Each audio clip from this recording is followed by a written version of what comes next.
Good morning. Thank you for joining us today. I'm Paul Shorey, Executive Vice President and Director of Studies at the Center for New American Security.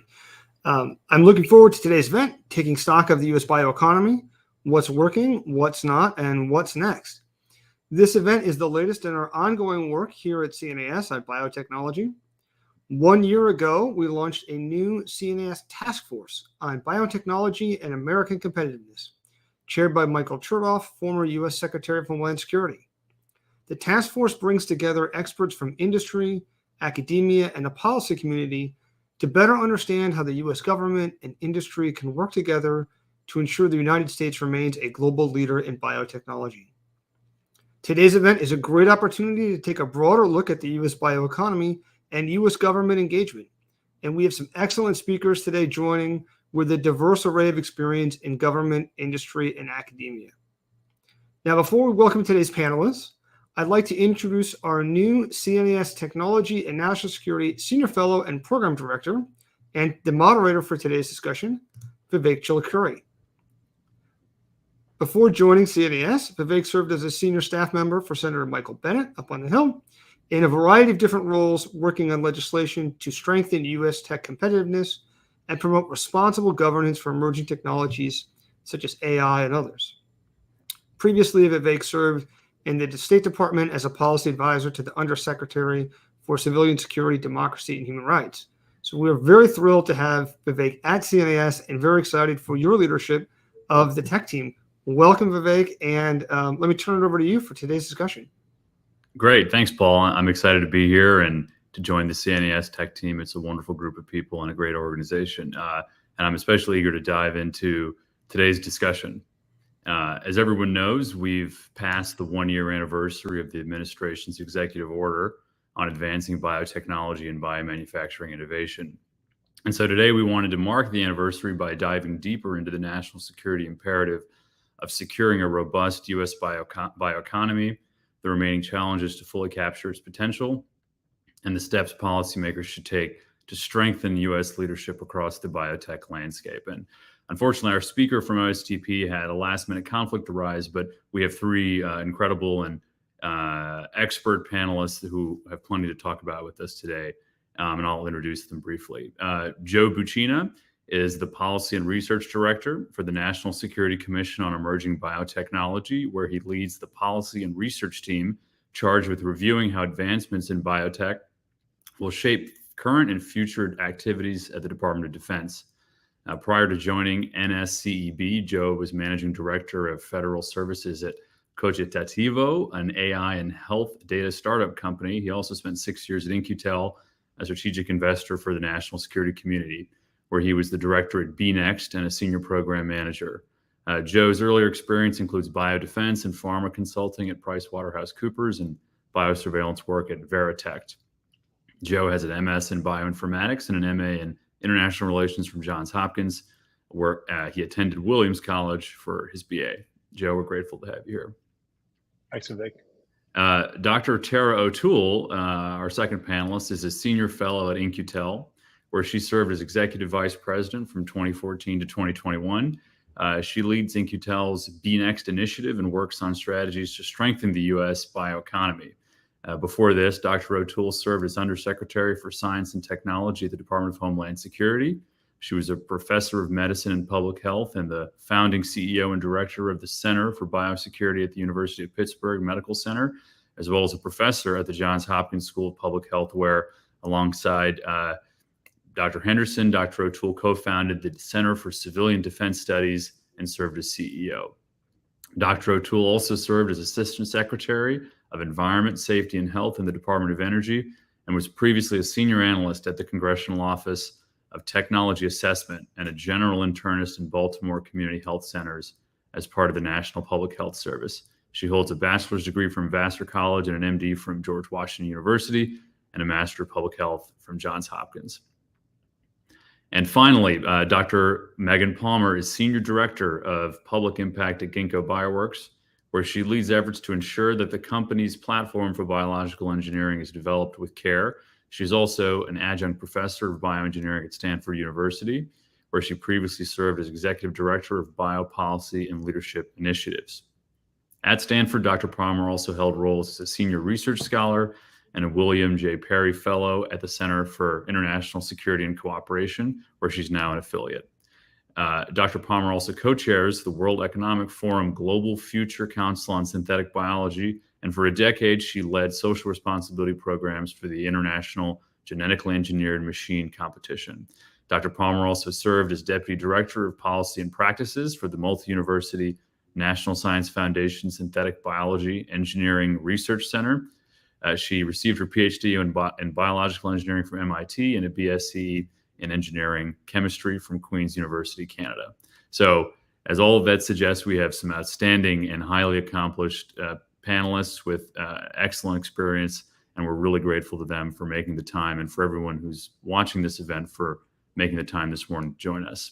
We'll kick things off with brief 3 to 5 minutes remarks for every speaker, and then we'll move to a moderated discussion with our panelists, and the audience will have an opportunity to ask questions. So if you're listening and you want to submit a question, please submit it using the chat function at cnas.org/live, or tweet them using the hashtag CNAS2023. And again, if you want to submit a question, you can use the chat function at cnas.org/live, or tweet using the hashtag CNAS2023. So with all that said, why don't we get started with the actual introductory remarks. So Joe, we'll get started with you.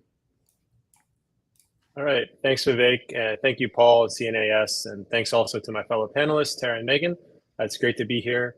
I actually used to work for Tara's team at In-Q-Tel, and that was nice because she was close enough to hit me when I said something wrong. So we'll see if the technologies come far enough to replicate that experience virtually today. And I wanted to start by telling you all a little bit about the National Security Commission on Emerging Biotechnology, which we usually call NSCEB, or just the commission, unless we're really trying to kill some time. I want to tell you about the role that we aim to fill in the biotech landscape. So what's the commission? Well, we were authorized by the 2022 NDAA. We're working on a 3-year time frame. Work started in March of 2023 when our executive director was hired, and we go through June of 2026. We report up to 12 commissioners. You can kind of think of them as like our board of directors. They provide strategic direction to us. Our chair is Jason Kelly, who's the CEO of Ginkgo Bioworks, but is serving on the commission in his personal capacity. And our vice chair is Michelle Rozo, who works at In-Q-Tel, but similarly is also serving in her personal capacity. We also have 4 members of Congress as commissioners. It's an even split between and then we have 6 other leaders from industry, the academic world, and government. Staff-wise, we have about 25 billets. I think we filled 20 or so of them.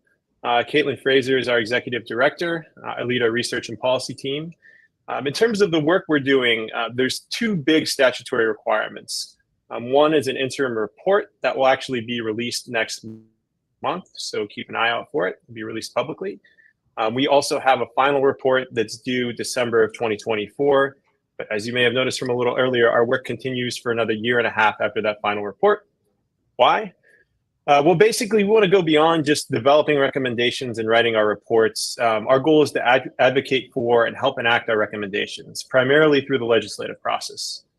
In terms of the scope of our work, we define national security pretty broadly, to include the importance of biotech for our economic growth, especially as it relates to strategic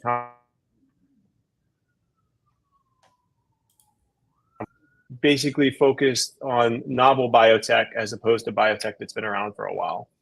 To get a little more specific, we have 4 major research thrusts. The first is assessing choke points and supply chain bottlenecks in the biotech sector and the U.S. position relative to them. The second is preventing the misuse of emerging biotech and promoting norms and standards for responsible use. Third, analyzing what's over the horizon for biotech and how the U.S. can get there first. And fourth, examining partnerships for a bio-ready U.S. government and a bio-literate America. So I'll close by asking the question, why should you care about the commission?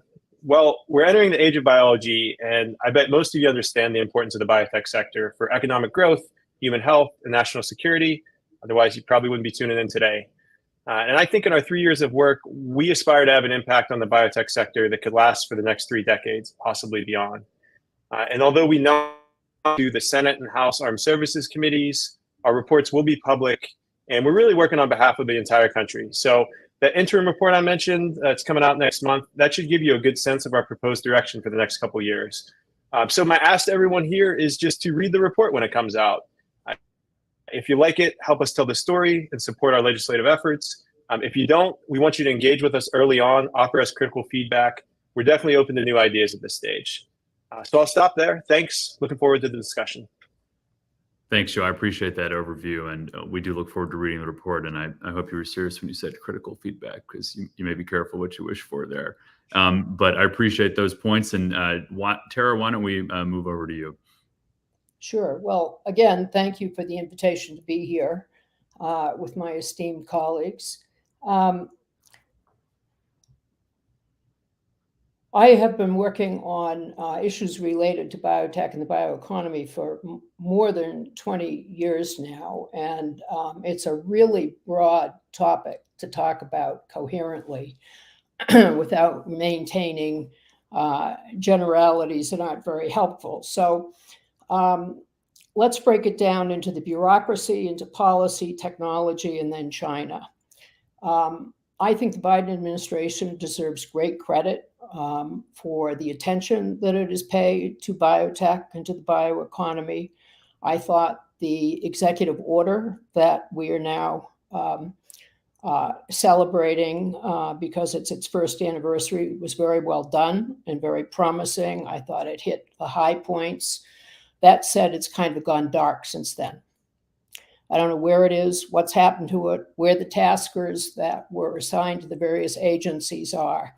And that has discouraged a lot of people, particularly in the startup community, and made them worry that this was a paper exercise rather than a bold new initiative. I think we also need to give the administration credit for the CHIPS S&T initiative, which, if funded, if they actually appropriate the authorized funds, will be the biggest increase in R&D in decades for the United States. So we'll see how that works out. But certainly the IRA, the Inflation Reduction Act, has a lot of money. I think it's around $71 billion that industry can use to employ advanced manufacturing, synthetic biology, et cetera, to improve efficiency, secure supply lines, et cetera. And there is evidence that some companies are using innovative SynBio to do just that. I also think that the Defense Department's review on biodefense was promising. I think it shines more focus on what DoD needs to do, both in biodefense and to some extent in supply chain and readiness. But I come back to the fact that there's not a lot of visible action in the bureaucracy that would, for example, set clear national priorities, announce important missions that would help the public and the private sector collaborate and coordinate more effectively, or improve our knowledge and capabilities in biotech. So I think that's disappointing. In policy, I am getting worried that we are making a strategic error.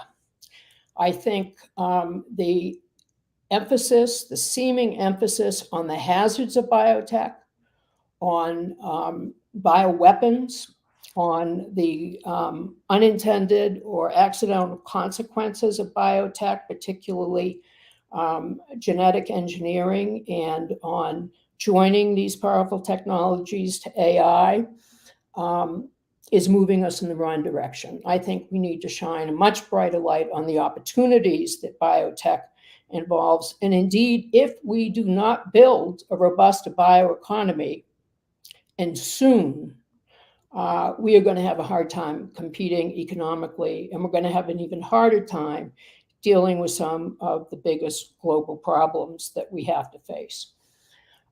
Technologically, a lot of the biotech innovation is funded by venture capital firms.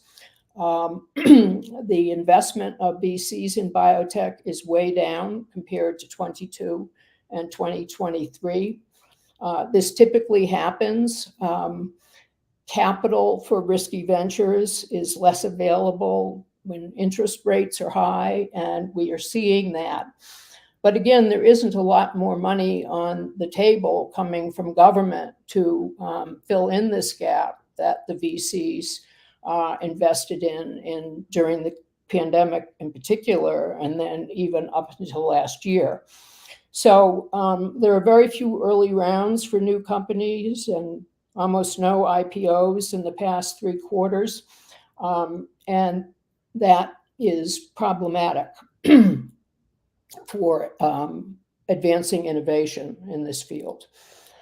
As far as China goes, there's a lot of evidence that they're moving faster and more intelligently and with more strategic intent in the biotech world than the United States and its allies are.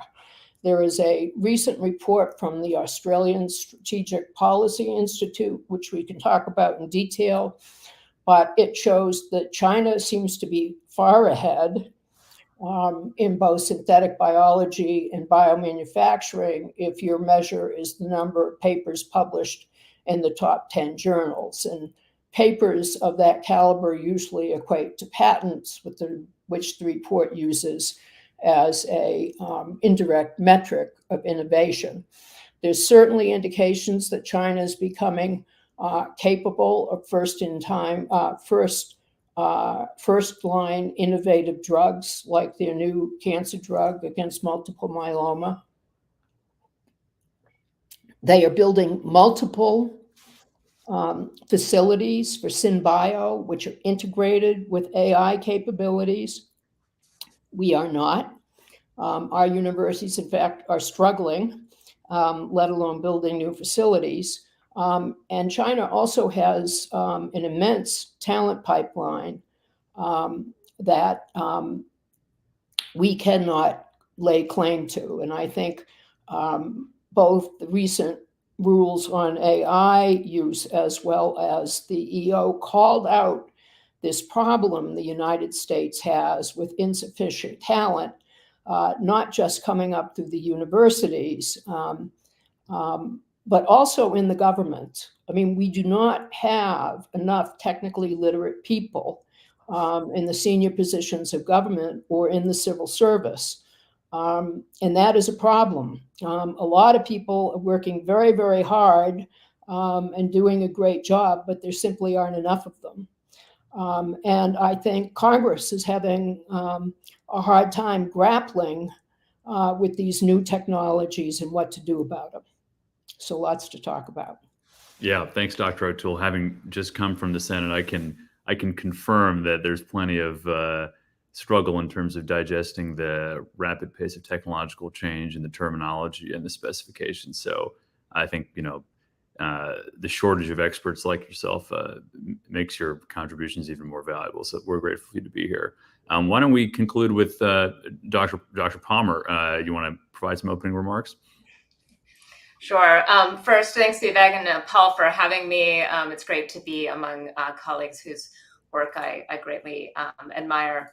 So I'm gonna do a little bit of what Joe did and a little bit of what Tara did by sharing a little bit about my company as an example of what's happening in this space today, and then a little bit about the EO and the moment we're in and what's at stake. So as mentioned earlier, I joined Ginkgo Bioworks earlier this year, actually, as a Senior Director for Public Impact, which is a new role for the company. And for those of you who are not familiar with Ginkgo, we're the world's leading synthetic biology company. We're 15 years old. We're based in Boston. And 2 years ago, we had the largest biotech IPO in history.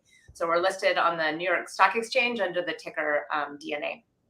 And Ginkgo's invested now really hundreds of millions of dollars to build out what's over 300,000 square feet of a biological foundry. And we offer cell programming as a service to customers across the economy. So pharma companies like Merck and Pfizer and Biogen, and big chemical companies like Solvay and Sumamoto, and ag companies like Bayer and Syngenta. But we don't make products. We don't make products that most people can buy, but we enable many other companies to make products leveraging the power of biotechnology. And a result of these investments and the structure of our platform, we now design more DNA than anyone in the world. And it's a particularly exciting time to be offering these types of services, and governments and companies are increasingly looking to synthetic biology and biotechnology capabilities more broadly to be able to boost their domestic manufacturing, to meet emissions targets, to maintain resilient supply chains, ensure food security. I could go on ever more here, but there's just a lot happening in this space and a lot biotechnology has to offer. Ginkgo also, in addition to having these services and cell programming, also has done dedicated work in biosecurity. So we work with government partners in the US to provide improved capabilities that will impact our security strategies, things like computational tools that assist analysts in identifying genetic engineering and next generation sequencing data sets. We've also worked with companies like Moderna during the pandemic on vaccine manufacturing. And we actually stood up a new business unit during the pandemic called Concentric that initially focused on K-12 testing, and then shifted to working with partners both in the US and internationally on developing a global biological radar system to rapidly detect, deter, and respond to biological threats. And so my role at Ginkgo is actually to advance the company's foundational commitments to care how its platform is used, as Vivek said. And that's it's an exciting challenge.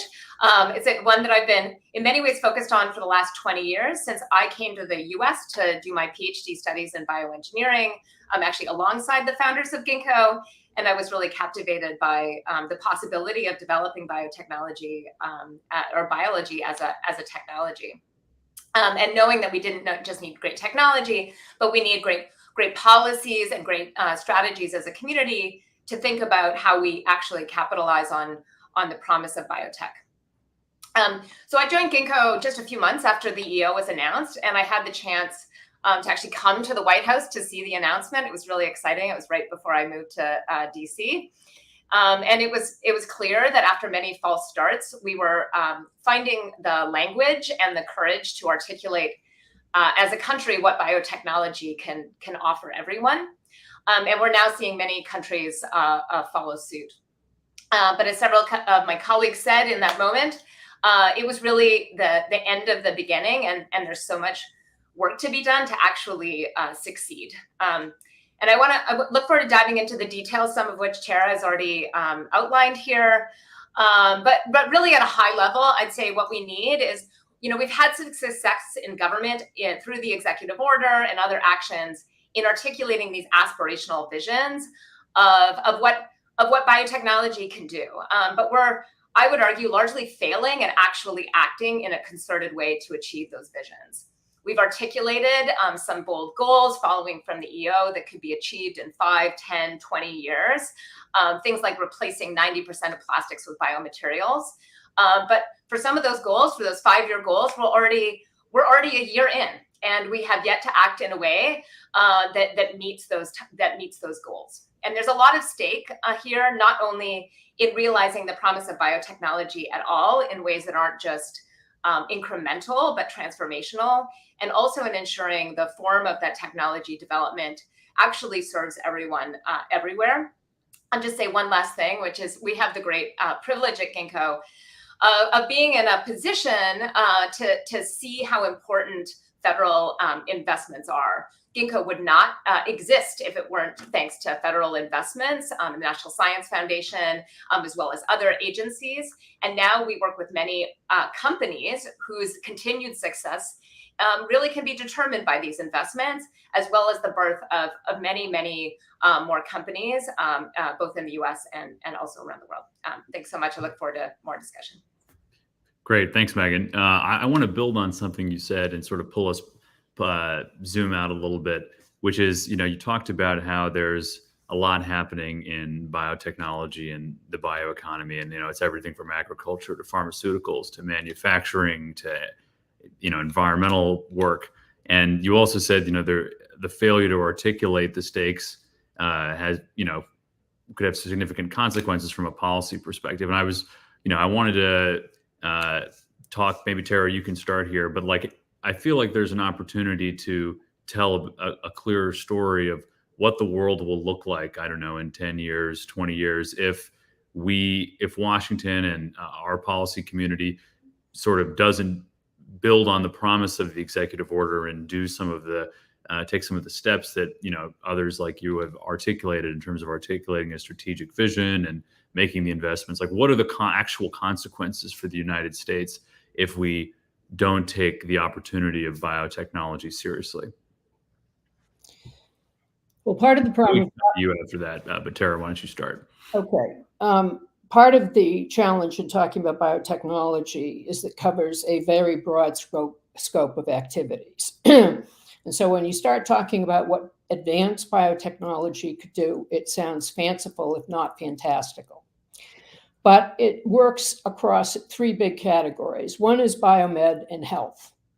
If we do not jump on this biomed revolution, we will not be able to ensure that Americans live as long as Europeans and others in the world and live in good health. We will not be able to get rid of some of the scourges that are now not only plaguing the well-being of Americans, but weighing down our budget, like diabetes, for example. We saw in COVID that health equity is a big problem. We now have a problem with longevity, which isn't just due to COVID or to drug addiction, terrible as the latter is. Americans are dying faster. We have to address that. The biomed and health advances that are happening in biotech are amazing, but they're not yet available to many people. There was an article in Stat today, for example, that called for the government to make gene editing, which can cure some really horrible fatal diseases, much faster, cheaper, more available. The government has to do that, okay? The government plays a key role in all kinds of innovation, but particularly in biotech, which has a very different history from the development of the physical sciences, which we might want to talk about. The second big area biotech is going to play a huge role in is in production, both manufacturing and agricultural. I think synthetic biology will be the world's major manufacturing platform within 20 years. We need to get on that bus. We see it. The people in the agencies who understand what biomanufacturing heralds understand that we need to go there, but industry cannot do it on its own. The government has got to play a role. Same thing with agriculture. There are all sorts of possibilities coming out of the science of biology that could make our crops more resistant to climate change and pests, yield greater products, et cetera. But getting over that hump of going from the science and what is possible to actually changing markets and getting farmers to use these new technologies has got to include a government role. And we're not moving fast enough in either of those areas. And the third big area in which biotech is going to change the world is in what we call at IQT planetary health. We cannot manage the consequences of climate warming, let alone diminished greenhouse gases, without biotech. We have to figure out environmentally safe ways of making stuff. We have to use biotech to eat the wastes with which we have already polluted our planet and upgrade them, if possible, into valuable property. We are going to need biological substitutes for things like rare earth metals, and driving down greenhouse gases, obviously, involves managing ecosystems in ways that allow them to survive under these changing conditions. So biomed and health, production, and planetary health are three huge areas in which biotech is going to play critical roles. The transnational threats that we have to deal with are pandemics, which are going to come back largely because of increased population and climate change, and also the threat of deliberate bioattacks. But so far, or accidental releases, but so far, we've spent a lot more time worrying about the downsides of advanced biology than dreaming about or even bringing to fruition the upsides. Great. No, thanks, Tara. Joe, you want to take a stab at that? Yeah, I'd be glad to. And, I agree with Tara's framing on kind of the three pillars of biotech. And it's true, there's a lot of doom and gloom out there too. So we are trying to really highlight the potential of biotech here at the Commission and give it at least equal weight, if not more. That said, since the question was kind of more about what's at stake, I'll focus a little bit on the doom and gloom, because I think if we cede our leadership position in the bioeconomy, which I think we're at risk of doing, that authoritarian regimes will pull ahead of us. So I think China is the most prominent example. They do seek to control global supply chains, dominate key elements of the biotech industry, shape standards that will really govern the field in the decades to come. They have invested billions in biology research. I think Tara mentioned this in her intro. They've actually modified their most recent 5-year plan to prioritize the bioeconomy even more. They've released a list of guidelines to encourage foreign investment in the sector. And I'll give you a couple examples, I think, of the type of harms you could see if China, assumes this dominant position in biotech. There have been large-scale efforts by the Chinese government to collect genetic information that could potentially serve the purpose of discriminating against minority populations. I think this is something the government does already, using AI, ML, to accelerate surveillance of political dissidents, minorities, and others. Also, Chinese researchers are working on brain-computer interface technology that definitely has human health applications, but could also be used by their military on the battlefield.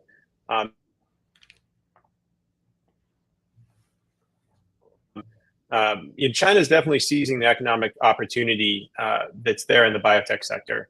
A few examples: they're investing in agricultural biotech to reduce their dependency really on U.S. corn and soy. But I think there also could be an effort to eventually control ag supply chains in a way that they could potentially weaponize, akin sort of to what Russia did with energy in the conflict with Ukraine. Also, recently, they launched a 30-year, multi-billion-dollar initiative to map the human proteome. I don't know any 30-year initiatives that we have in our government here. So, granted, this is just the beginning, and it's just, it's kind of notional right now. But if successful, this advanced understanding of how proteins are created, how they interact in the human body, that could be a really powerful and market-moving body of information.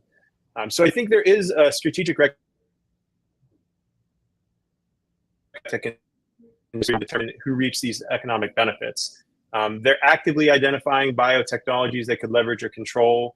Give one major example: they're really driving down the cost of DNA sequencing in a way that could harm U.S. companies, perhaps even put them out of business. So the stakes are really high. Some of you may have heard of this report McKinsey put out in 2020. It's a good one on the biorevolution. And so there's a lot of potential that they outline there. It's possible that bioinnovations could impact up to 60% of physical inputs in the economy. And the potential value of the bioeconomy could reach $4 trillion by the 2030s. But I want to emphasize this is all potential, and it's really up to us whether we seize the potential or we cede ground to China and other countries. And I'll stop there. Yeah, thanks, Joe. I mean, I think, the more you dig into biotech, you appreciate its transformative effect potentially in everything from, agriculture to extending human life to climate change. And, I think it's people in Washington necessarily fully appreciate the stakes of getting this right in terms of the positive change we could drive in so many areas of policy, but also the dangers of falling behind and being sort of standard takers instead of standard makers. in these areas as we have found ourselves in different positions. So thanks for that, Joe. Megan, I wanted to ask you, Tara mentioned a little bit, expressed a little bit of frustration with the progress on the executive order so far. We were here to mark 1 year since they did it, and it was obviously a really watershed moment for people who've been paying attention to biotechnology and toiling behind the scenes for years to push the frontier and get everyone to pay attention to it. How would you sort of assess the progress that's been made since then in terms of the research, the coordination, the strategic planning? You mentioned some of it, but is there any more you wanted to reflect on?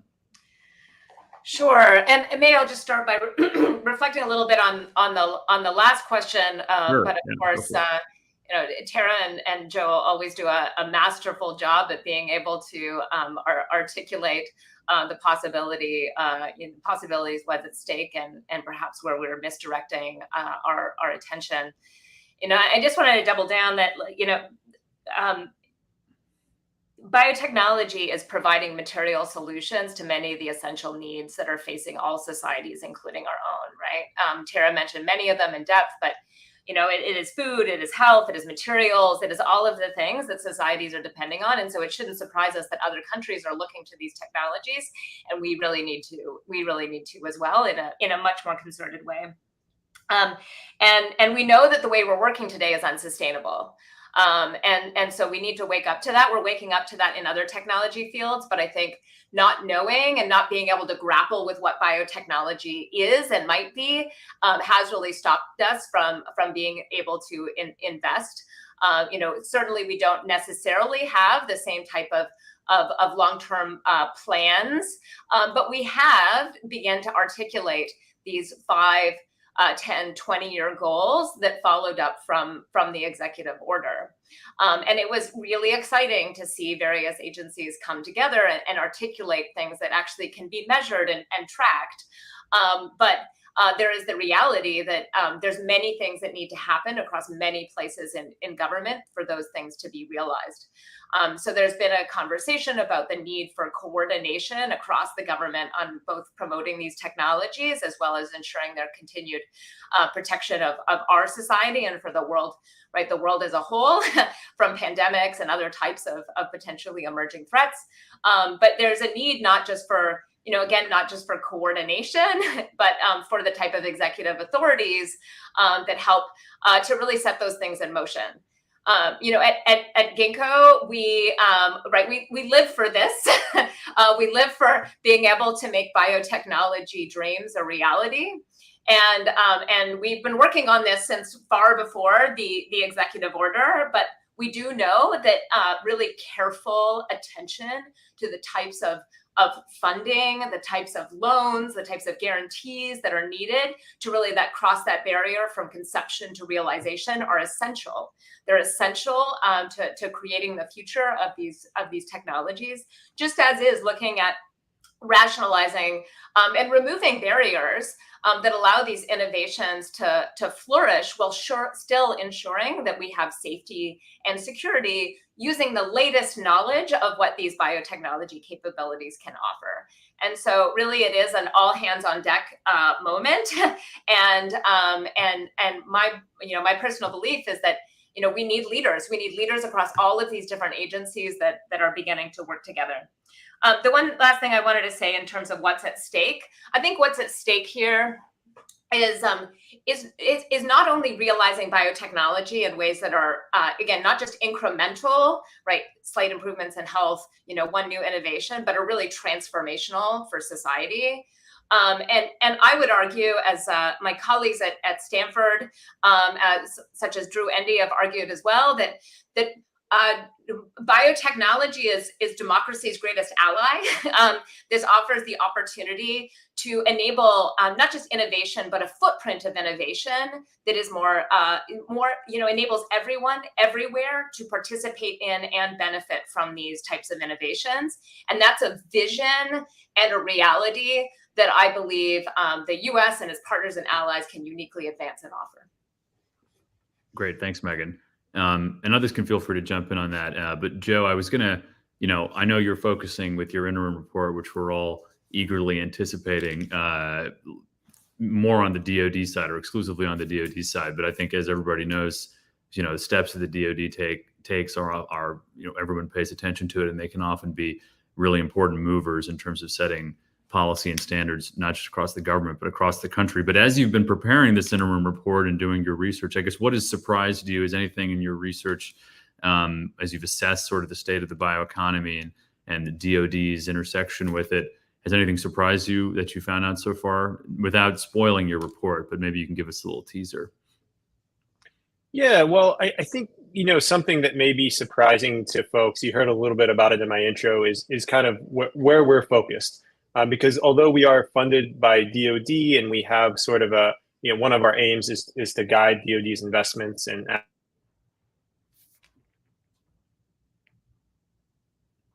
people that I work at the commission, I usually get one of two reactions. My friends from outside the Beltway kind of give me a weird look and say, huh, like, what do you do? And people in DC, they usually say, oh, right, like, COVID and anthrax. And really, pandemic preparedness and biodefense are a relatively small part of what the commission does. And I think that's appropriate because it's only one facet of biotech. We talked a little bit about that earlier, but one thing that I think may be surprising to folks as a focus area for us is how much we're emphasizing bioliteracy. Because I think it's very important. It's a hurdle as we're entering this age of biology. I don't think everyone needs to be a technical expert, but I do think that most policymakers need to at least understand the potential of what biotech can do for the country, because it could really be a major manufacturing platform for the 21st century. I think Tara already noted this, but it could be our biggest economic sector. Biotech could go beyond the hubs we have in Massachusetts and California and really provide a lot of jobs throughout the country. And so policymakers have to understand the potential of biology in all these fields we talked about if they're going to make the right decisions on policies that will help fulfill that potential. So that to me is something into the job, but has been a big focus area. And I think it will pay dividends. I hope so, at least. Yeah, no, thanks, Joe. I think one thing that has been hoped for if the U.S. leans into the bioeconomy is that, just given the nature of the costs and the differentials between traditional chemical plants versus bioengineering facilities, you could distribute this much more broadly into the economy. And I think this is a fact that people may not fully appreciate here.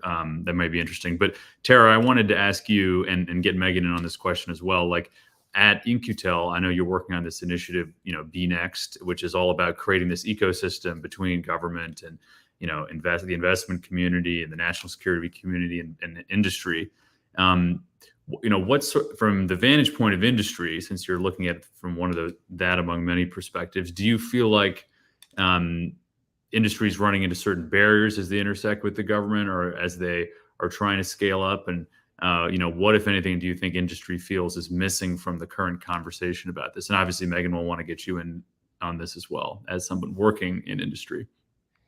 Well, first of all, that's a very important question. I think one of the most critical things we have to do as a country is get U.S. national security priorities more tightly linked to what the private sector is doing. The private sector is doing most of the R&D in this country across all fields. And it's where the capacity for action lies. But the private sector goes after profit. So some of the things we have to do as a matter of national security, including build a robust bioeconomy, or at least the fundamental infrastructure and regulatory framework for a bioeconomy, has to be done by government. And they are not aligned right now. I think that this all of government, just speaking to the government side, this all of government, multiple three-letter agencies involved in initiative A, B, or C is one of the aspects of government action that is not working. It is not working. And the AI rules that came out this week, which have some aspects addressing biotech, particularly genetic sequencing, also involve multiple agencies, most of which have no expertise in this area whatsoever, as far as I know. someone has to be in charge.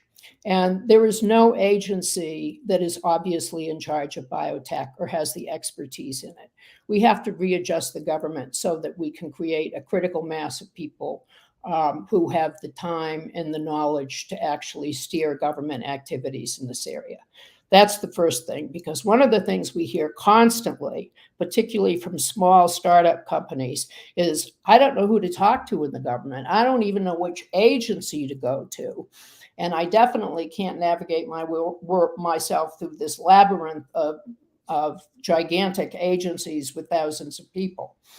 So there has to be some bridge or bridges built between the government and the biotech industry. It can't all be laid on commerce. They already have a huge mission, but we have to build a critical mass of biotech expertise somewhere in government and give it, as Megan said, the executive authority to act so that they can act with the private sector.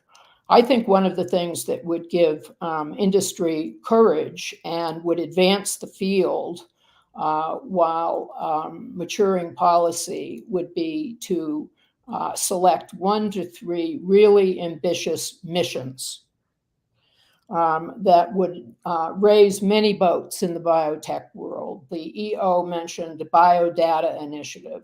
We are very disadvantaged against China because our biodata is fragmented across hospitals, across laboratories, across corporations. We can't even apply AI to biodata until we figure out a way to aggregate it. Figuring out some of these big problems that underlie all applications of biotech is a job that government could do in alliance with industry, sort of like a series of human genome projects. And that would pay back not only in advancing the tech, but it would pay back economically. I also think that if the government said these are our top priorities, and there's a very large menu one could choose from, industry would fall in line and start investing in those priorities. But without, executive leadership from all of government, not just the administration, but all of Congress, that's not going to happen. And we're going to waste the enormous power and innovation and capital, frankly, in the private sector. They're going to go their own way. Yeah, thanks, Tara. I think, the sheer breadth of the applications of biotech is, on the one hand, a massive opportunity. And, we talk about a $4 trillion potential economy around biotech in the future, but it's also from the perspective of getting people to pay attention to it or digesting it or acting at least at the government level. It can be a double-edged sword. So I think priorities is an interesting way to think about it. But Megan, did you want to jump in on this also? Sure. As Tara highlighted, companies like ours and the many companies we work with, have the type of capabilities that are really needed to achieve the missions of many of our agencies. And I'm proud that I think the synthetic biology community as a whole has fostered some important bridges with government, and we have many government programs. Those bridges need to be stronger. They need to be much more robust. They need to be in many more places, and they need to be much easier to traverse. And that is going to be essential as well to creating those bridges, again, from technology to reality. In many cases, we have the technologies that are ready to go, and we do not have the enabling environments that are able to actually get them out into the real world and creating the value that they really have to offer. And I agree with Tara that these ambitious missions, some of which we begin to articulate through the bold goals, are, they can help to rally many different communities. Biological data is certainly one that we are focused on as we're having this AI moment.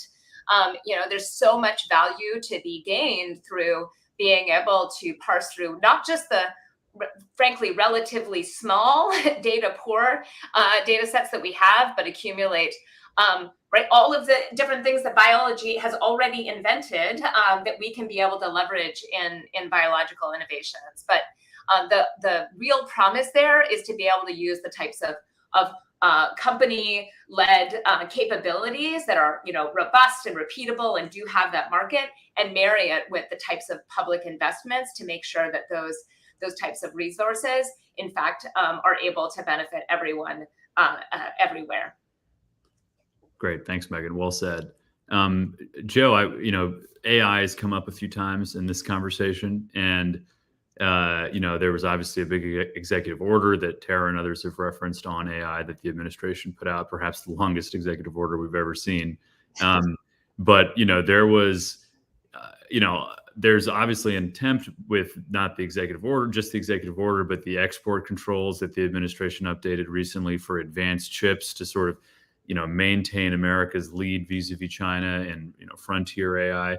And this isn't a question about frontier AI, but I guess the lesson is, there were choke points that our government identified that we had to maintain our lead on AI. As you've done any of your own research, have you identified similar choke points or key assets that the United States should think about in a strategic way as we think about maintaining our advantage in biotech? Yes, we have, and I will say for the specifics, stay tuned for our interim report. I don't want to get ahead of the process here at the commission, but I will, as a teaser, I'll say I think the choke points may not be really in places that you'd expect. I think there are a lot of choke points kind of on the R&D process side, not big showy pieces of infrastructure that we may not have in the country right now, but could conceivably invest in and create pretty quickly. I call those more supply chain bottlenecks. I think there are some true choke points on the R&D. Stay tuned for the interim report, and you can read more about it. Sure. Well, having not seen the report, thanks, Joe. I can imagine that one of the choke points for us in a negative way is talent and the pipeline and immigration and skilled workers. And Megan and Tara have mentioned this, and it was referenced quite extensively in the EO yesterday on AI. And, the administration is trying to work within a system that really only Congress can fix at some level. But Tara and Megan, do you want to quickly just talk about, having researched it and looked at this from your lens at In-Q-Tel, Tara, and working on the private side, Megan, like what does the actual talent and pipeline challenge look like for the United States? Who are the people that we need that we don't have? And are there things that our government could do that Congress should do to give us the leg up that, and take full advantage of the infrastructure that we already have, but maybe not with the people that we need? So it is a very serious multi-generational problem. There are numerous assessments on the U.S. Department of Education website that show that our kids are not competing well in science and math compared to the rest of the world. China is #1 in math. We are number 34. According to one set of tests. And this is part of a larger problem we have with public education generally and the shortage of teachers who, if they can teach high school science, probably have many other more lucrative and less troublesome career opportunities open to them. So we have to start at that level. We have to begin to rebuild public science and math education and education generally, starting with attracting more people into teaching. After Sputnik, we created the National Defense Education Act, which is the primary reason I made it to medical school. Because it threw a lot of money at revising the high school curriculum in science, supporting AP courses and so forth. And that attracted both teachers and students. We have to do something like that. I know education is supposedly the realm of the states, not the feds. But this is clearly a matter of national security, and the feds are going to have to get involved. Sooner would be better than later. When you get to college and graduate school, we also need to rethink things. I think graduate school in the sciences in the United States is ridiculous. It's too costly. It takes too long. It doesn't serve the needs of the students, and we need to rethink it. And I think that is going to show up, Joe, by the way, as a real choke point soon from what I am reading about graduate students bailing out and going into other professions than the sciences. Only 60% of college students graduate with a BA in 6 years. That's a terrible commentary on college. And it's even worse when you get to graduate school, and even worse if you look at the sciences. So we need to look at the whole at the whole educational system. In the near term, we need more people who can talk science and government. I would quadruple the AAAS fellowships, which have been very successful in attracting technical people into government. Half of them stay beyond their tour of duty with AAAS. It is a really quick way of boosting competency within the agencies. These people do great jobs, but we need to create slots for them. And I would make it a lot easier for hardworking civil servants to upgrade their education in technical fields and the scientists while they are still working in the federal service, for starters. I could go on, but I'll be quiet now. Sure. No, thanks, Tara. We're coming up on time, so I want to be mindful of the clock. But Megan, feel free to jump in briefly and answer that question. But we also have a question from the audience that I wanted to pose to you, which is from Rose. And it's a great question. It says, when thinking about bioliteracy, not everyone will be a biologist, but everyone relies on them to realize the potential of this sector. The politicization of COVID-19 drove down trust between the American people and the scientific community. How do we rebuild it to make progress? And, just personally now, I think on the one hand, you have the vaccine, which came out in record time, which was a testament to what what the sector can do. On the other hand, it got mired in all kinds of politics. But that's just a softball question for you, Megan, if you want to try to handle that. I love this question, actually, and it's how I was going to follow up on Tara's comments. If we really take seriously the power of biotechnology to reshape our societies and our lives in ways that we're already seeing, we need to think about not just like the core science technology talent, some of which we employ at Ginkgo and others, or not to even just think about, what are all the other jobs in manufacturing, in agriculture that are using these tools, where we need many other types of talent, not just in science technology, but the practice of many of these industries to be able to interface with biotech. But we also actually need everyone, right, to be able to participate in and be knowledgeable about bio, right? If we think about our computer science initiatives, where everybody should know something about computers and coding, everybody should know something about biotech and participating in biotechnologies. So I've been really passionate for a long time in working with the iGEM competition as one example, that now for 20 years, I'm going to the 20-year anniversary of the iGEM competition that has invited young people, undergraduates, but also high school students to participate in dreaming up biotechnologies and then actually making them and choosing what problems they want to work on that are appropriate for their communities. We need to think about those types of models that engender trust, not by saying trust us, but inviting everyone to actually shape innovation and participate in innovation. So I think we need to think about, again, be more ambitious and say, bioliteracy is, is part of being a citizen in a country that's going to be embracing biotechnologies to improve all our lives. Yeah, well said. I think, we're going to struggle to capitalize on our enormous advantages in biotechnology if there's a lack of public trust in where we're going. And I think there's a lot of work to do here, but it's going to be essential. We're coming up on time, but why don't we just go around the horn with 30 seconds of sort of any final thoughts that people want to share? We'll go Joe, Tara, and then end with Megan. But Joe, why don't you start us off? Thanks, Vivek. Well, I'll close by giving a short answer to this softball question from Rose.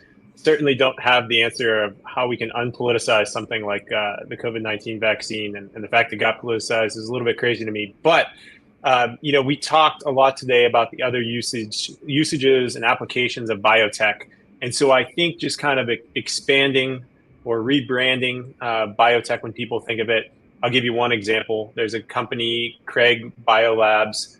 They produce spider silk in bulk, and they're looking for novel applications of the mass production